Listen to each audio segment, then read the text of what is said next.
டெல்லியில இருக்கக்கூடிய மீடியா நண்பர்களை எல்லாமே சந்திச்சு பேசியிருக்கேன். அதே நேரத்துல டெல்லியில இருக்கக்கூடிய நம்மோட லிங்க்ல இருக்கக்கூடிய பல அரசியல் தலைவர்களையும் சந்திக்கக்கூடிய வாய்ப்புகள் கிடைச்சிக்கிட்டு இருக்கு. இப்படியான சூழ்நிலை தான் இங்க தமிழ்நாடுல 20+ என்டிஏ கூட்டணி தாண்டுமா அப்படிங்கிற நிலையில் தான் ஒரு ரிப்போர்ட் கிடைச்சிருப்பதாக சொல்லப்படுது. அதாவது பாத்தீங்கன்னா தமிழகத்தை பொறுத்த வரைக்கும் பாஜக 27 தொகுதிகளில் போட்டிட்டு இருக்காங்க.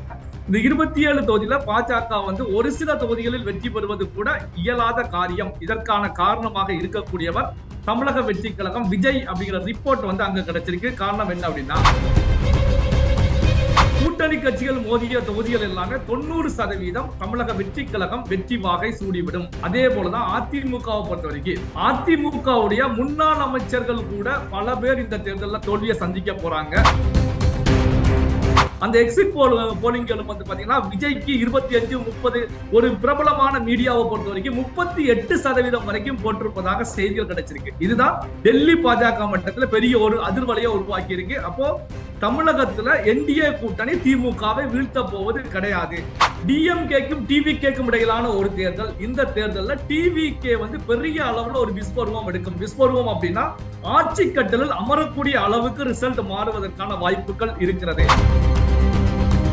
தமிழக வெற்றி கழகத்தை பொறுத்த வரைக்கும் 60-70 தொகுதிகளை அசால்ட்டா அடிச்சு வெற்றி பெற்றுவாங்க. அதை கடந்து ஒரு 60-70 தொகுதிகள்ல ஒரு இழுபறியான நிலையில ஒரு நெக் மூவ்மெண்ட்ல பெரிய கடினமாக போட்டி நடக்கும்.